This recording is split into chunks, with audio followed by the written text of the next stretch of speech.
The war between humans and the Zerali hive had ended 5 months ago, but its shadow still stretched across the galaxy like a cold wind. Earth's orbital peace station, named Unity Spire, floated quietly above the planet, acting as neutral ground for both sides. It was supposed to be a place of calm, of new beginnings, but instead it echoed with the endless, high-pitched cries of a single infant, cries so strange, so alien, they seemed to rattle the very air. The child was no ordinary baby. She was Nekari, the only heir to Queen Velshara of the Zerali, born just days before the war's final ceasefire. In a desperate move to end the bloodshed, Velshara had offered peace in exchange for the safety of her child. Humanity agreed, not out of trust, but out of curiosity and fear. The baby was brought to Unity Spire under heavy guard, placed in a secure containment chamber, surrounded by doctors, diplomats, and xenobiologists. But nothing worked.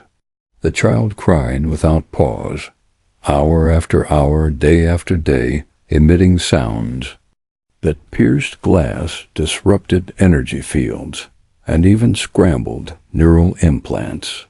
People began avoiding the wing where the child was kept, whispering about curses, about alien powers, about doom disguised as innocence.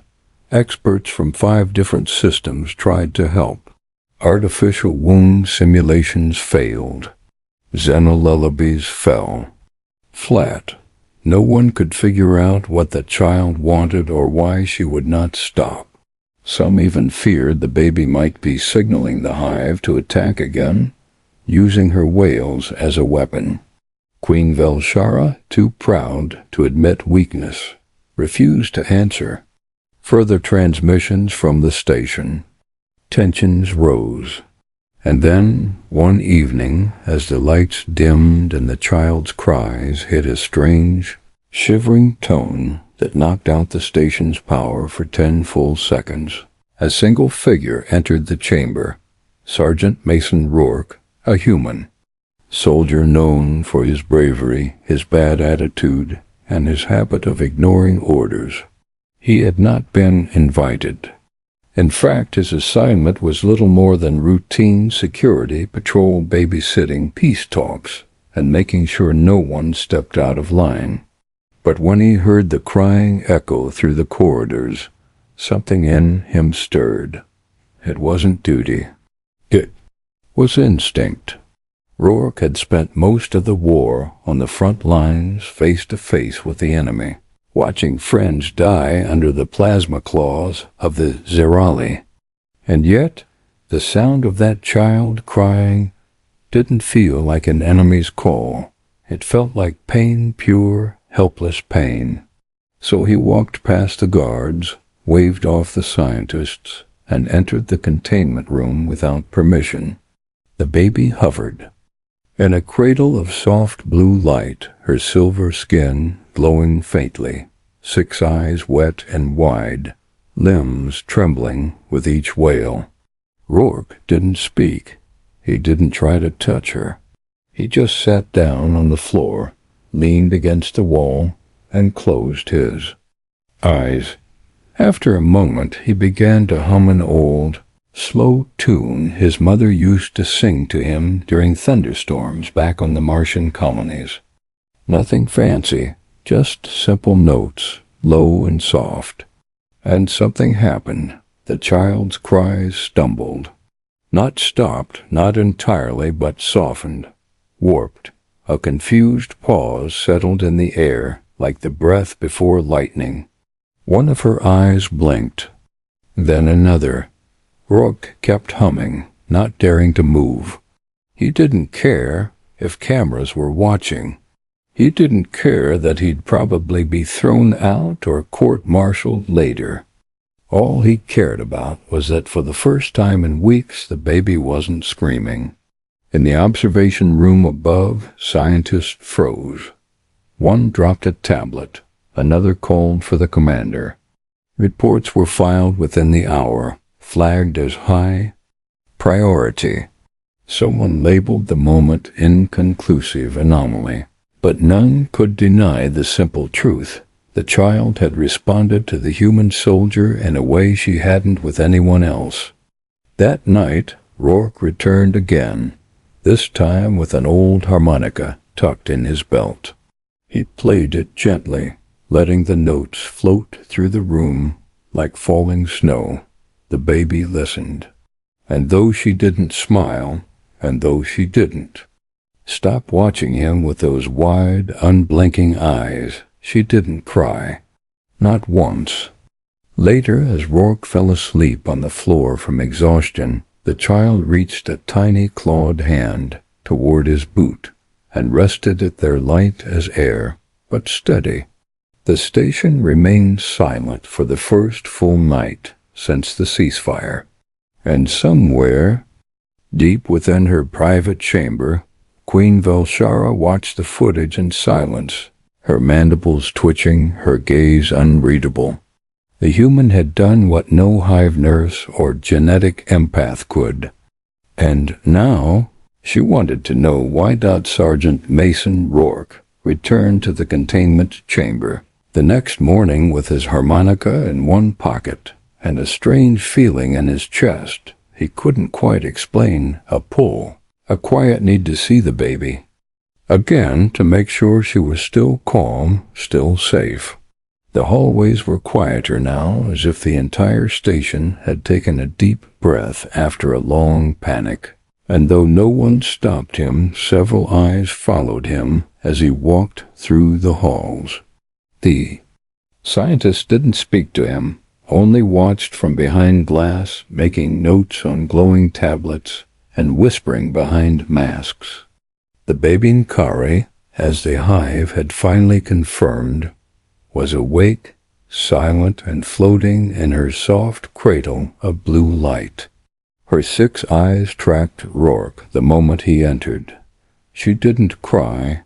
She didn't make a sound.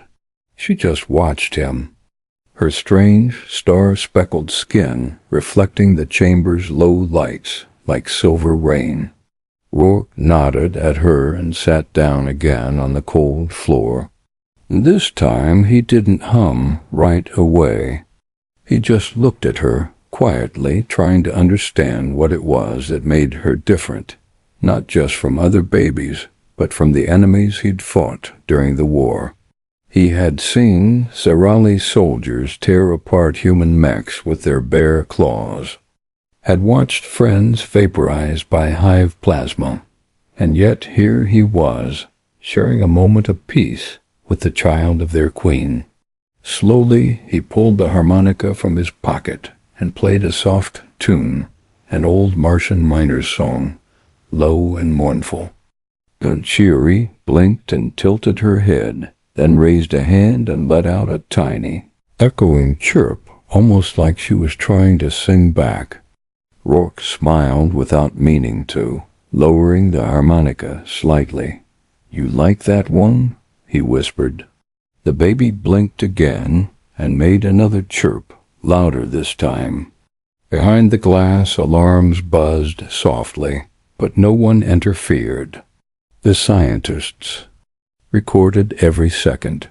When Rourke left the chamber an hour later, Nikari was asleep, curled in a strange little ball of limbs and light. The cries didn't return. That night, the station commander summoned Rourke to his office. Commander Albrecht was a strict man, gray-haired, sharp-eyed, and always 10 seconds from shouting. He didn't offer a seat. "You're not here to sing songs, Sergeant," he snapped. "You were assigned to patrols, not playtime." Rourke didn't argue. He just stared back. "She cries for hours unless I'm there," he said simply. "You want her quiet, don't you?" Albrecht gritted his teeth. "You're not a diplomat. You're not a doctor. You're a soldier.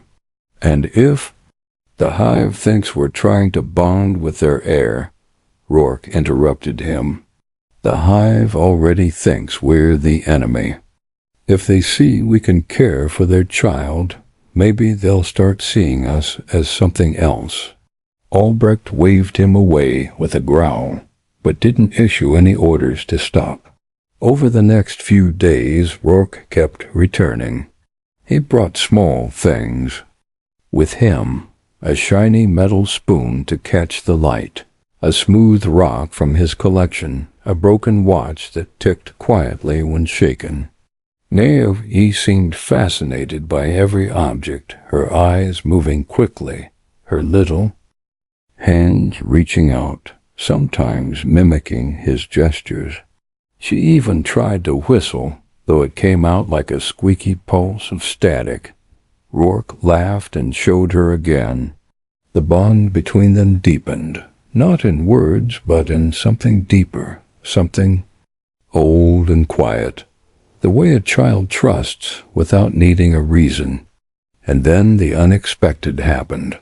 A request from Queen Velshara herself.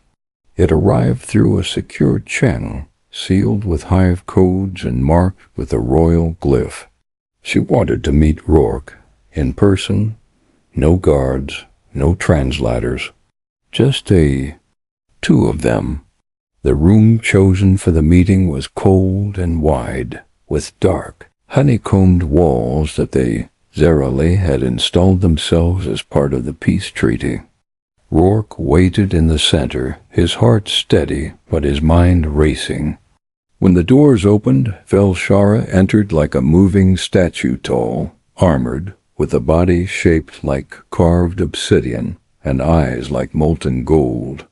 Her voice, when it came, was deep and strange, layered in tones like several voices speaking at once.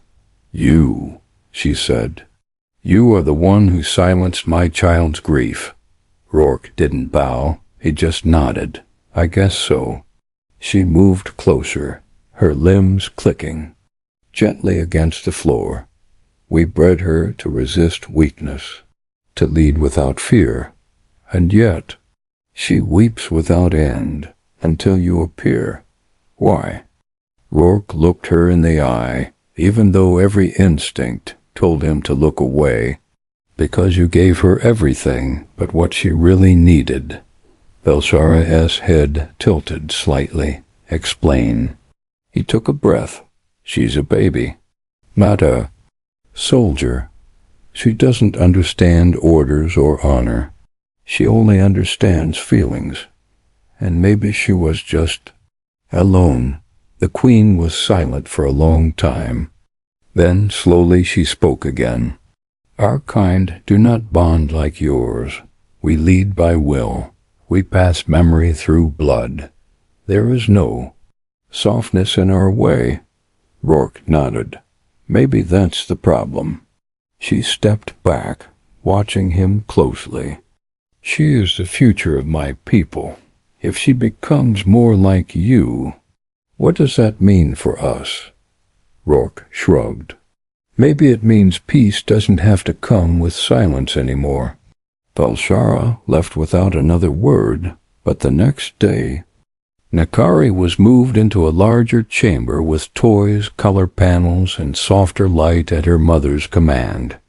Rourke stayed with her longer each day, and sometimes others watched from behind glass, but it was him she reached for.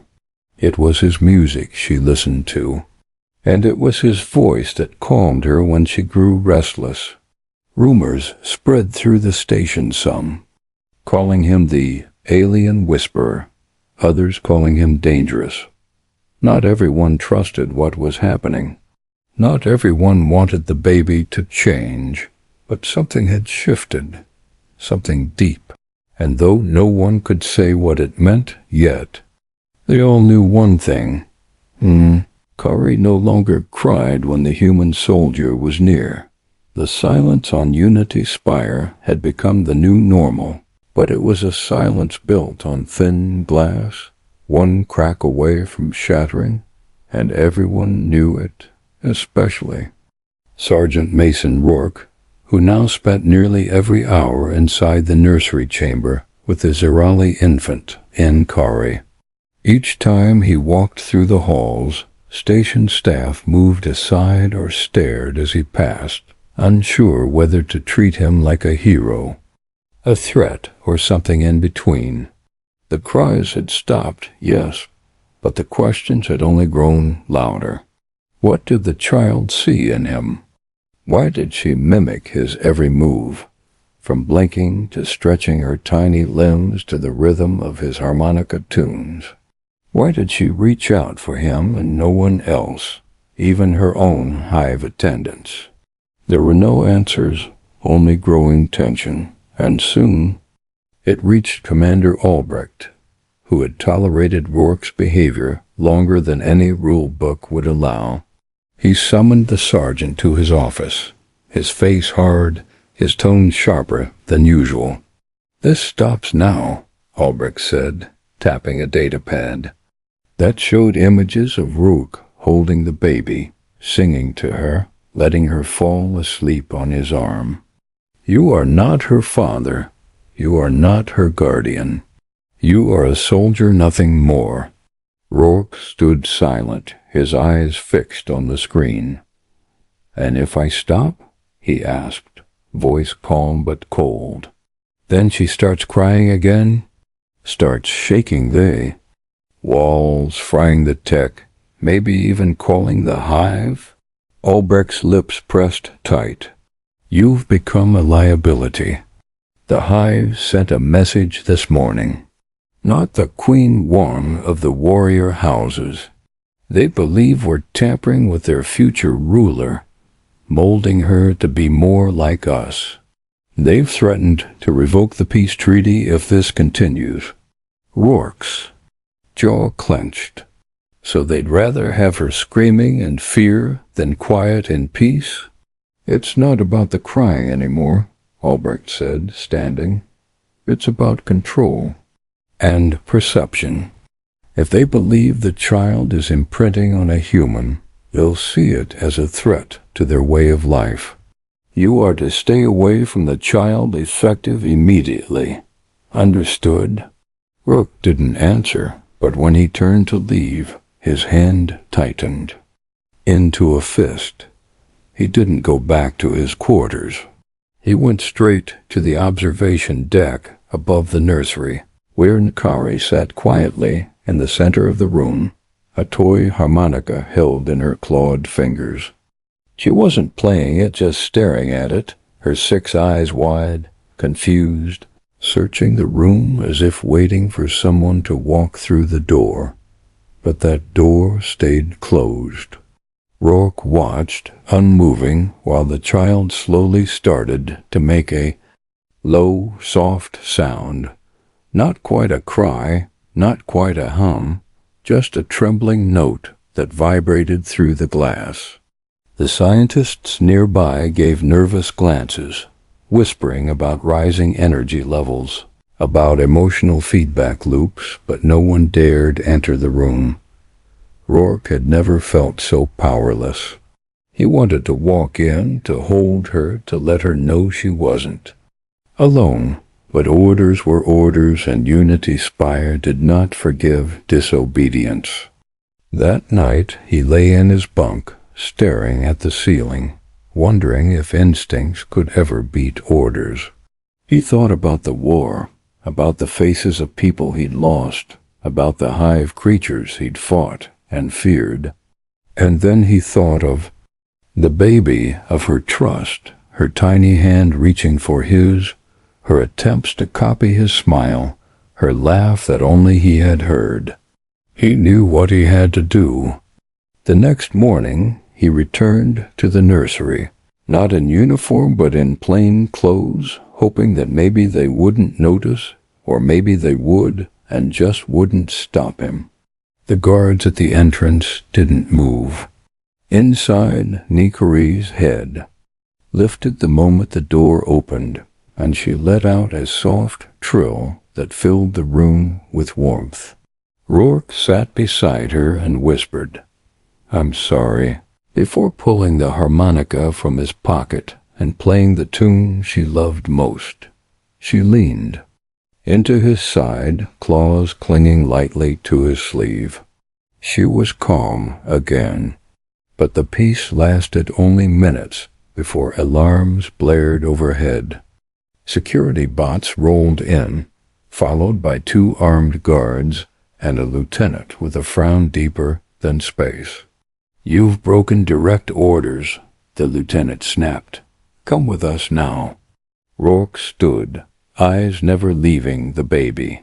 "You don't understand. She needs me. It's not just noise her mind's reaching out. She's trying to learn, trying to connect." "You're endangering the treaty," the officer said, signaling the bots. "Don't make this worse." Behind them, the observation room glass shimmered to life. Queen Valshara appeared on the screen, her face unreadable, her voice echoing through the chamber. "Let him stay." Everyone froze. "You all fear that which you do not understand," the Queen continued. "But I do not. My daughter has chosen, and I would see where this path leads." The bots powered down. The guards stepped back. The lieutenant hesitated, then nodded and left. Rourke looked up at the screen. "You believe me?" Valshara's eyes narrowed. "I believe in what I see, and I see something new." The screen faded. Rourke sat back down, heart still racing, and Gari made a soft, happy chirp as if nothing had happened. But in the shadows of Unity Spire, not. Everyone shared the Queen's view. A hidden transmission was sent that night, encrypted, silent, and deadly in purpose. Not all hives wanted peace, and some believed that the child and her strange bond with a human was the beginning of the end. The order was clear. The child must not be allowed to change. Not now. Not ever. Every moment after the Queen's order felt borrowed.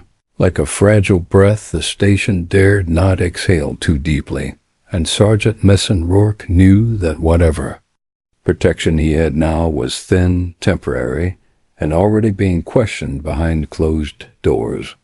Still, each day he returned to the nursery chamber, walking slowly so the child wouldn't be startled, carrying new little items, one day a book with pictures of earth animals, the next a soft ball that made faint music when squeezed, and once a small square mirror that made Nade Ari blink in surprise at her own reflection and try to talk to it.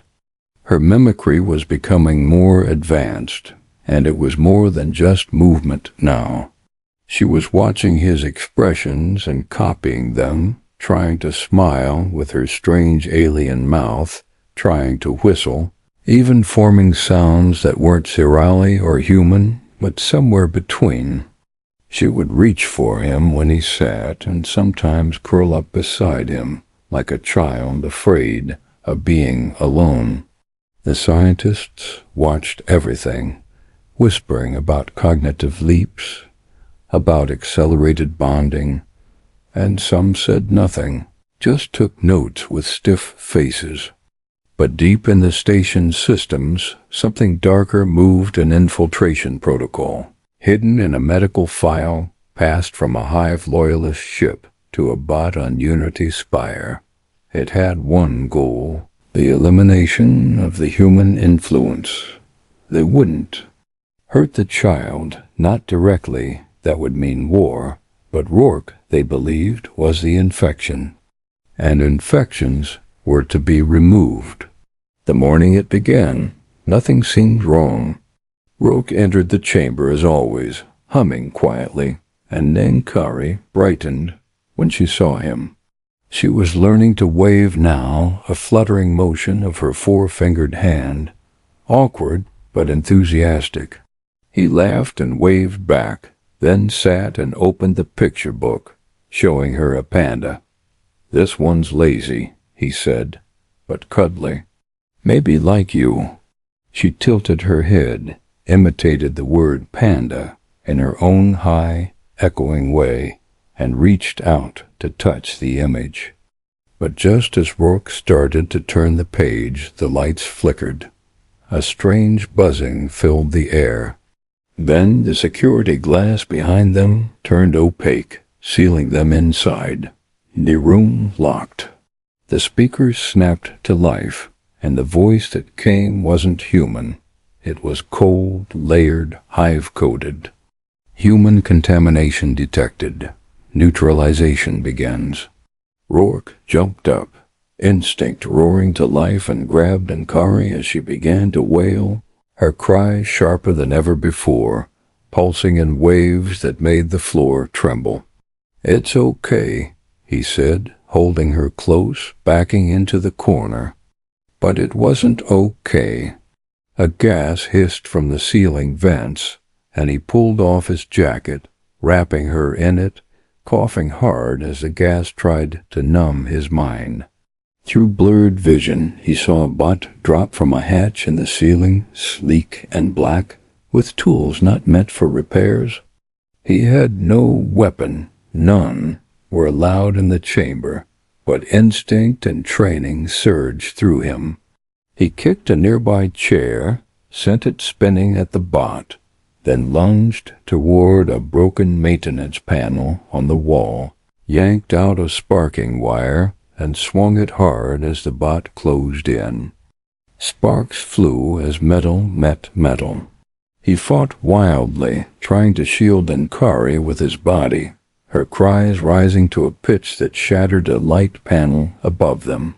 The bot reeled, sensors scrambled by the sound, and Rourke used the moment to slam the wire deep into its core.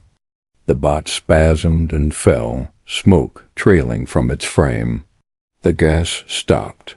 The glass wall turned clear again. Red lights strobed across the ceiling, and alarms howled as medics and security burst in.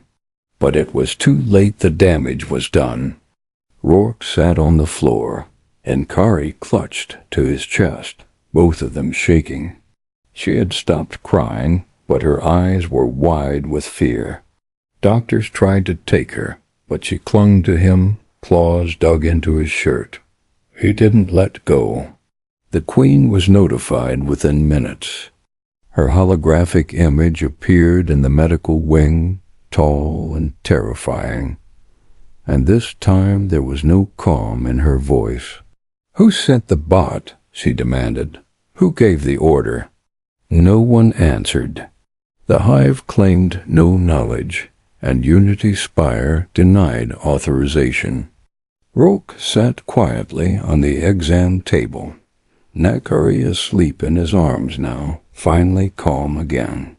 "She protected me," he said softly, his voice raw. Her cry, it disabled the bot. She wasn't afraid, she was defending me.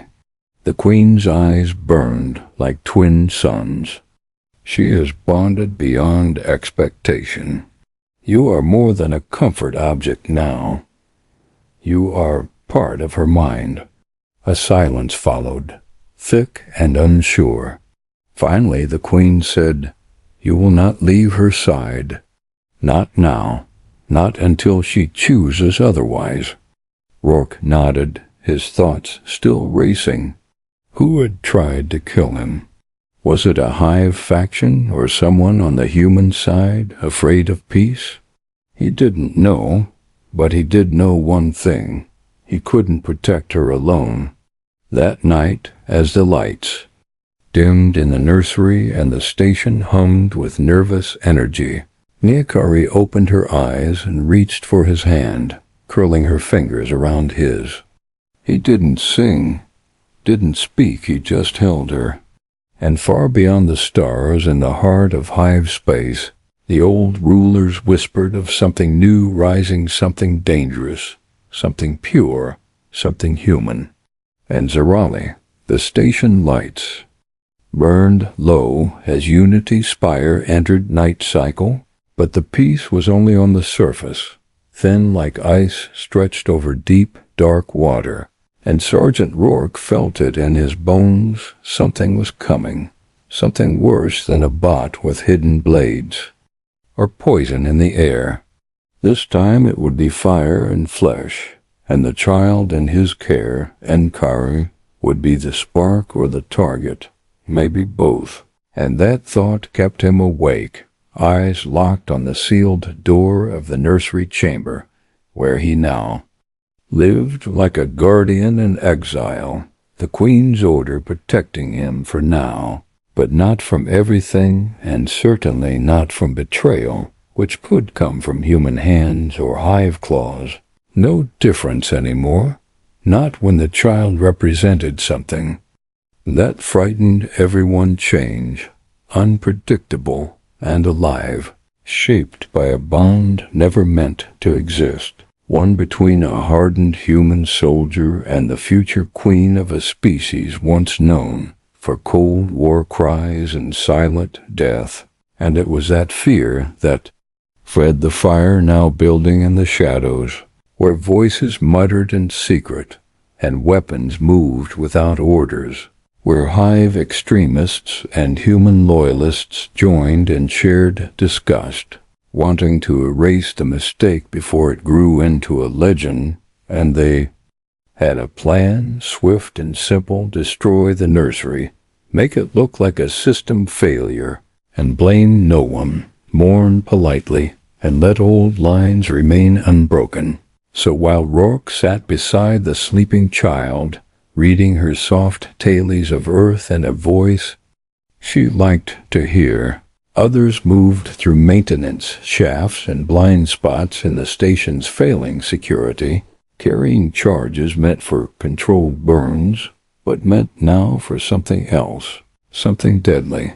And it might have worked too, if not for a sudden power flicker that triggered a low system alarm, waking Nay, whose senses had become sharper each day, her mind strangely tuned to emotion, vibration, danger, and as her eyes opened, glowing faintly in the dim light, she hissed softly and tugged Rourke's sleeve, and he looked up just in time to see smoke curling from the vent near the ceiling. Not much, but enough, and without thinking, he grabbed her and ducked behind the reinforced crib unit just as the first small explosion rocked the far side of the room, glass cracking, fire licking through the panel seams. And then a second blast blew open the service hatch on the left wall, spraying shrapnel that scorched the floor where they had been seconds before. Alarms howled, sirens spun red, and station lockdown began, steel doors slamming shut to contain the damage. But whoever had done this didn't care about being trapped. They only cared about the kill. And through the smoke, two shapes entered, both hive, sleek armor dark and glinting, energy blades lit, eyes focused not on Rourke but on the child, who clung to his chest now, silent but shaking, and something inside Rourke snapped. There was no more doubt, no more waiting for orders, only the need to protect, to fight, to survive. And he stood fast, planting himself between her and the killers, grabbing the metal bar from the shattered crib and holding it like a sword. And when the first attacker lunged, he dodged low and swung, cracking the side of its mask, sending it stumbling back, while the second moved faster, blade slashing close, burning the sleeve off his arm. But he didn't fall. He didn't break, and Enkari, watching, did something strange. She opened her mouth and screamed, but not like before. This sound was focused, sharp, a high-pitched wail that made the air ripple and the lights flicker, and the hive attackers staggered as if punched by sound itself, clutching their heads as their masks cracked. And Rourke took the moment to strike again, knocking one down and disarming the other. then pressed a fist into the emergency wall panel, opening a backup hatch, shouting for help. And seconds later, station security poured in, weapons raised, taking control. But it wasn't over.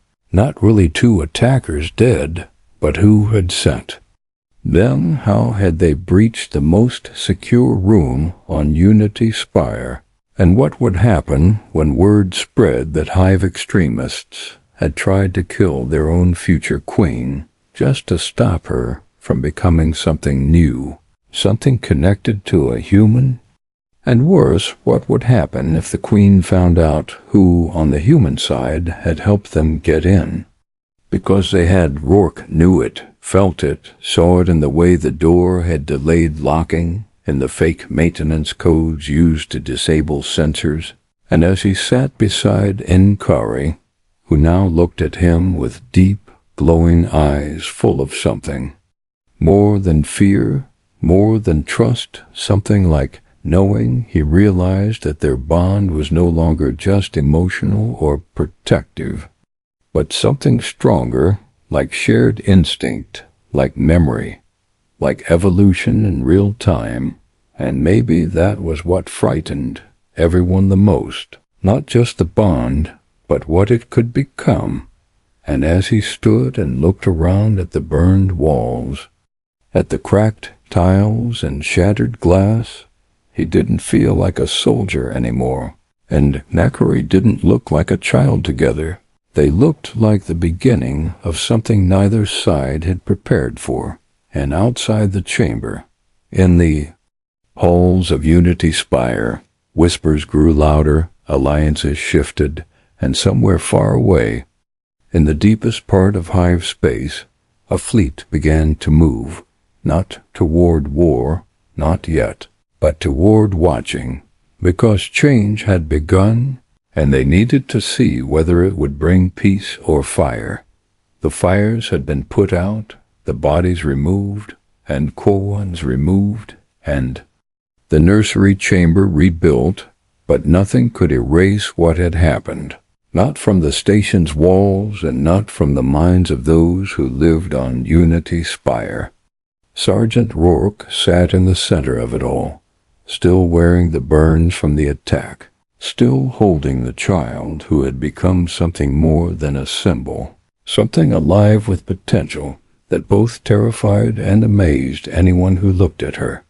Too long, and though her injuries had been minor, Nkari had changed since that night. Her eyes glowed deeper, her words clearer, and her presence stronger, like her mind had grown in weeks what should have taken years. And even the Queen had noticed, arriving in person, not as a projection, her armored form descending into the chamber with silent fury and pride in equal measure, speaking little but placing one hand on the child's head and one on Rourke's shoulder, a gesture that stunned every guard and scientist in the room. After that, the whispers started again, this time not of fear, but of something else, something harder to define. And it was the Queen herself who called it by name during a broadcast across both Hive and human space. Unity, not just the name of the station, but a path, a future where the child, born of the Hive but shaped by human touch, could become a bridge no weapon could destroy. But there were those who hated the word, who saw it as weakness, as betrayal. And deep in a shattered moon called Veritex, a signal was sent to an old warship buried in ice, a relic crewed by zealots, Hive-born and bred, untouched by peace and still loyal to extinction. And that ship lit its core and began its course for Unity Spire, armed with weapons long forbidden, designed not to kill a station, but to silence a cry. For that was what they feared most now, not Rourke's fists or the Queen's soldiers, but the sound the child could make, the one that shattered sensors and bent metal and burned straight through the mind, The sound not just of fear or pain, but of change. And that was why when the alarms rang again, this time with real urgency, Rourke knew it was no drill. He stood at the edge of the nursery chamber, eyes on the screen showing a ship they had no defense against, closing fast, and he knew there wasn't time to evacuate. No time to run, not for him, not for Nenkari, and perhaps that was why he didn't feel fear now, only purpose. And when the Queen's voice came through the speaker, cold but steady, asking him if he was ready, he didn't hesitate. "I trust her," he said, and that was enough. The blast doors sealed. The chamber flooded with shielding light, and around the station, everything prepared to fail except one room, one space that still held hope, where the child stood now, her tiny form still, eyes glowing like stars about to be born. And Rourke knelt beside her, whispering gently, "They're afraid of you, little one, but you don't have to be afraid of them." And she looked up, her hand finding his, and then the ship came, not slow or subtle, but in a burst of speed that shook the outer rings of the station, its weapons already spinning to fire, its shields immune to standard attack, but not to what was inside the chamber, not to the voice that had already saved one life and was now about to do more. And as the weapon locked on, Nenkari opened her mouth and cried not a cry of sadness, not even pain, but something deeper, louder, more complete. And that cry tore through space like a wave of light and sound and raw thought, a pulse that spread from the station's core to the farthest decks, bending metal, frying circuits, and slamming into the ship in orbit like a sunburst. Its shields cracked, then folded, its power grid failed, and its engines died mid-burn, sending it spiraling off course where it broke apart in a silent explosion of frozen fire and shattered purpose. And on Unity Spire, silence followed not of death, but of stunned awe, the kind that came when something new entered the world and changed it forever. And slowly the news spread across hive space, across Earth's colonies, across neutral worlds and outlaw bands. The Queen's child had saved them all, not with teeth or weapons, but with a sound no one could match or mimic, a cry born of both species, of fear and trust, of instinct and love. And now they could not deny her place anymore, not as a secret, not as a burden, but as a future. And Rourke, once a soldier, now a guardian, stood beside her not as a caretaker, but as the first human ambassador to something entirely new. And Kari, still small, still learning, held his hand and looked up at the stars on the screen, tilting her head and whispering her first full sentence in mixed tongue. "We are not alone anymore." And with that, the galaxy changed, not because of war or conquest, but because a child cried and someone listened.